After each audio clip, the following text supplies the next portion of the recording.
Bismillahirrahmanirrahim. Assalamualaikum warahmatullahi wabarakatuh. Alhamdulillahilladzi ja'alana ni'matan katsirah wa asyhadu an la ilaha illallah wa asyhadu anna Muhammadar Rasulullah. Allahumma shalli ala sayyidina Muhammad wa ala ali sayyidina Muhammad, amma ba'du. Kaum muslimin yang dirahmati Allah Subhanahu wa taala. Alhamdulillah, di hari yang berbahagia ini kita masih melaksanakan ibadah puasa. Semoga ibadah puasa kita, amaliyah kita diterima oleh Allah Subhanahu wa taala.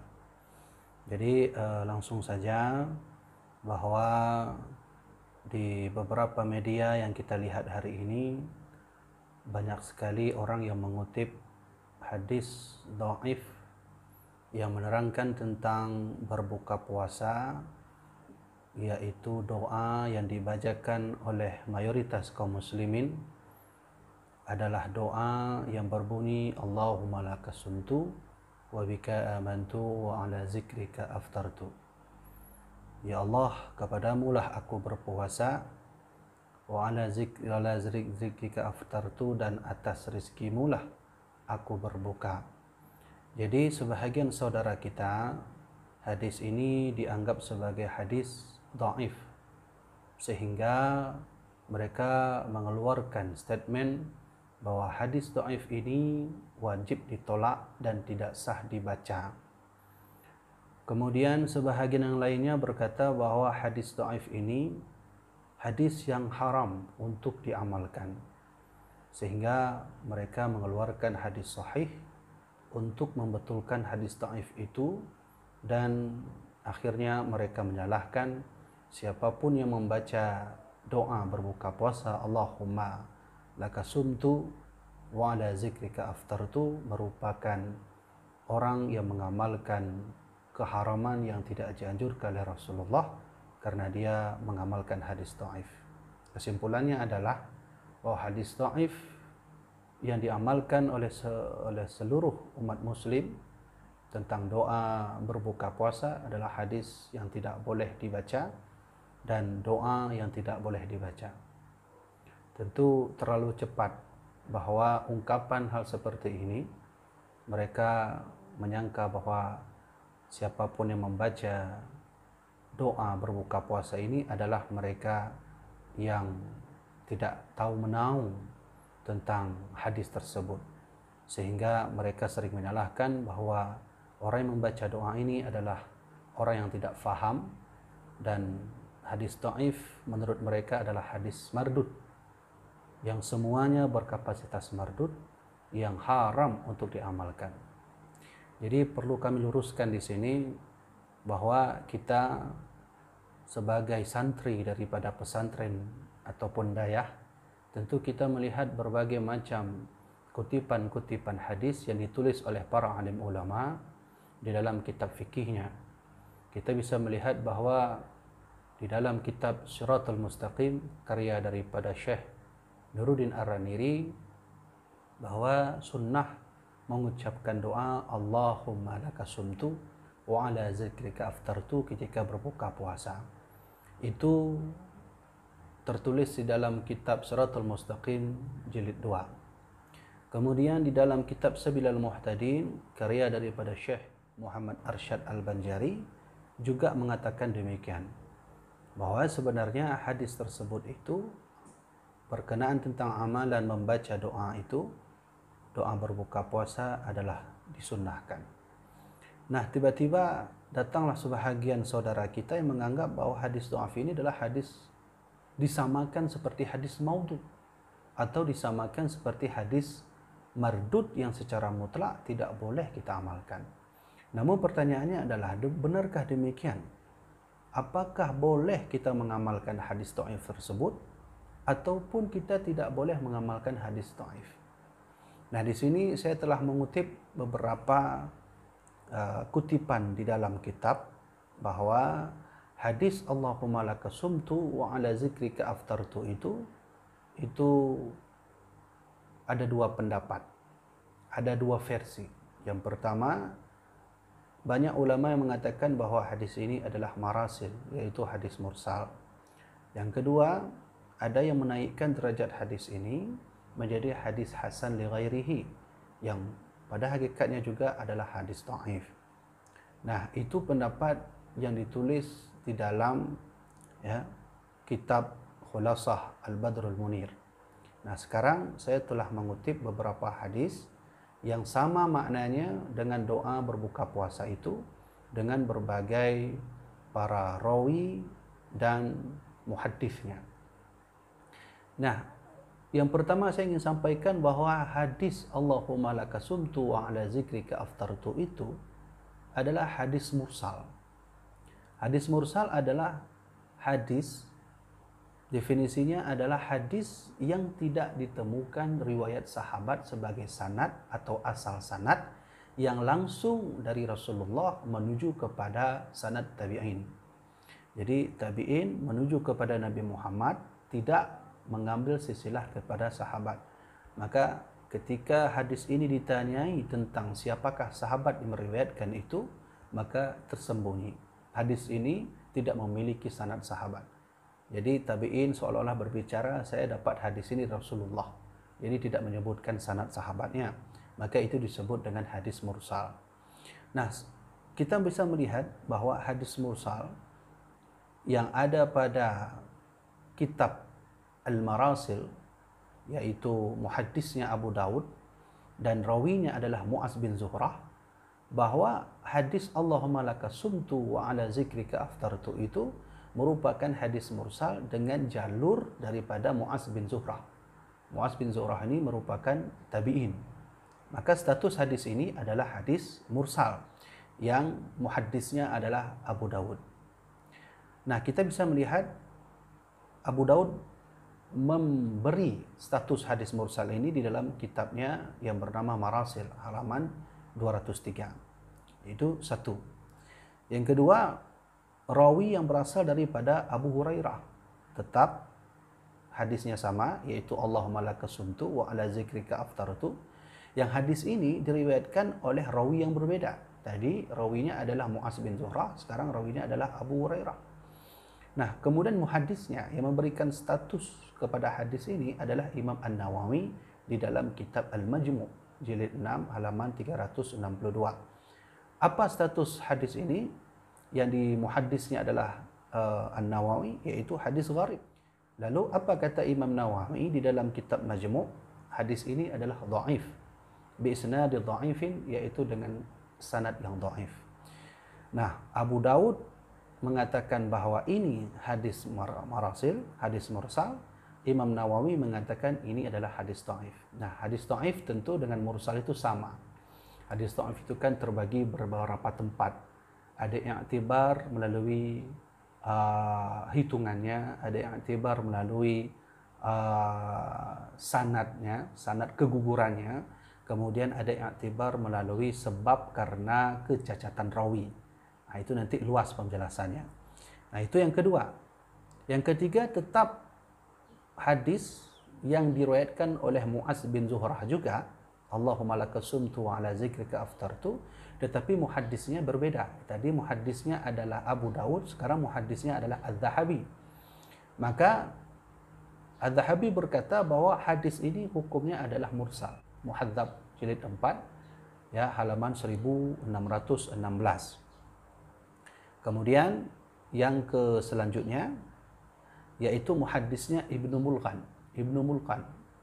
Nah, ini ada yang berbeda sedikit, bahwa Ibnu Mulqan berkata bahwa hadis Allahumma laka sumtu wa ala zikrika aftartu itu adalah isnaduhu hasanun lakinnahu mursal.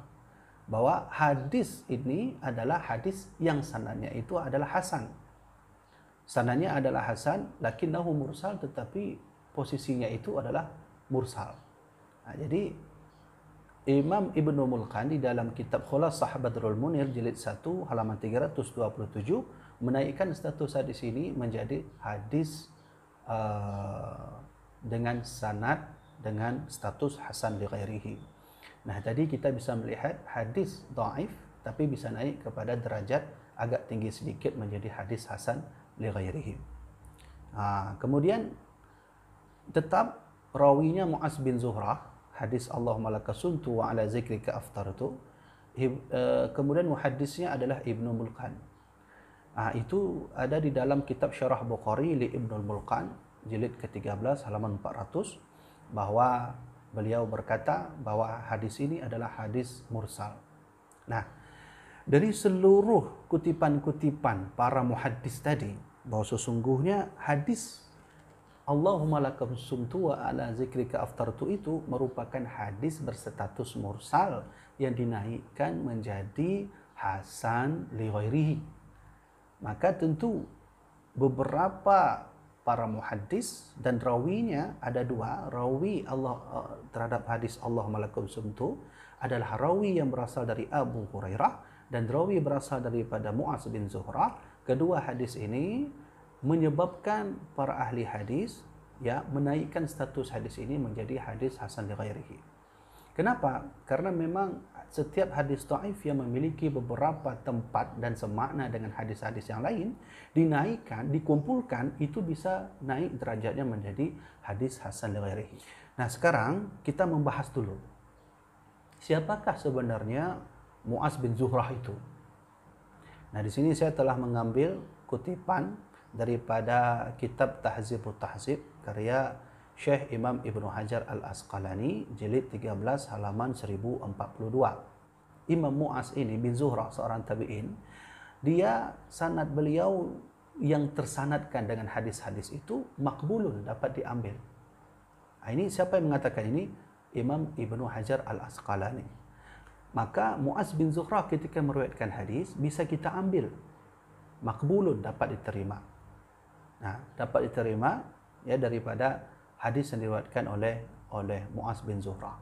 Ya, cuman ada taqyidnya, ada pembatasnya. Apa kata Syekh Imam Ibnu Hajar? Min thalathati arsal hadithan, daripada 3 kemursalan hadis. Salah satunya adalah hadis Allahumma laka sumtu wa ala zikrika aftartu. Ini pendapat Syekh Imam Ibnu Hajar Al-Asqalani, bahwa riwayat daripada Mu'az bin Zuhrah itu bisa diambil. Maka sampai di sini sebenarnya kita sudah mendapat poin terpenting bahwa sunnah kita mengamalkan amalan Allahumma laka sumtu wa ala zikrika aftartu ketika berbuka puasa. Hadis ini dhaif, berstatus mursal, tetapi bisa diambil, bisa diamalkan. Demikian kata Syekh Imam Ibnu Hajar Al-Asqalani. Kemudian Al-Imam Az-Zahabi, wa qala Az-Zahabi, telah berkata Imam Zahabi bahwa Mu'az bin Zuhrah ini yang bernama aslinya adalah Mu'az Abu Zuhrah Al-Dhabi At-Tabi'i. Beliau itu adalah tabi'i arsal.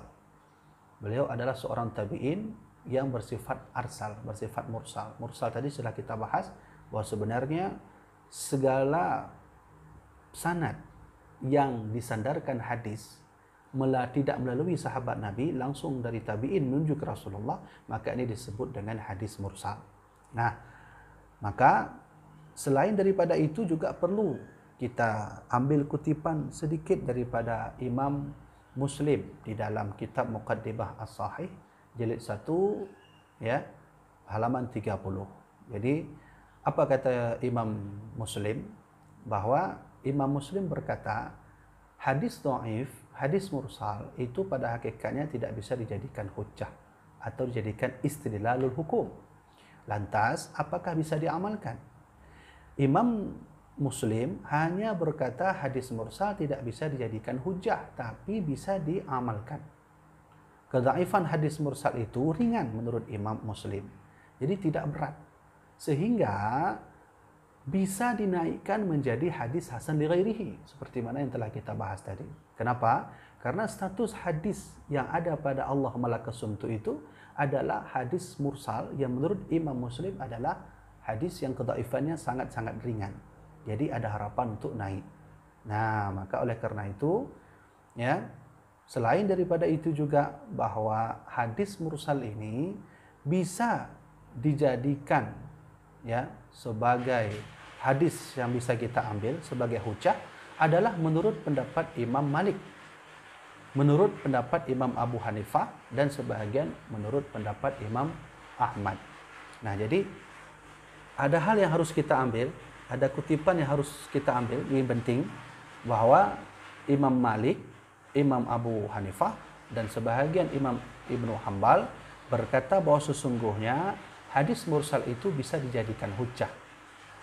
Nah, Imam Muslim berkata bahwa hadis mursal itu kedhaifannya sangat sedikit, sangat ringan, sehingga ada harapan bisa naik kepada hadis hasan li ghairihi, atau bahkan bisa naik kepada hadis hasan li zatihi, sahih li ghairihi. Nah, kesimpulannya sebelum kita habiskan penjelasan ini, bahwa sebenarnya mengamalkan amalan doa Allahumma lakasumtu wa ala zikrika ataftu itu ketika berbuka puasa itu berhukum sunnah. Nah, jadi kita tak bahas lagi kenapa sunnah, kita sudah bahas tadi melalui sanadnya, status sanadnya, dan juga pendapat para alim ulama.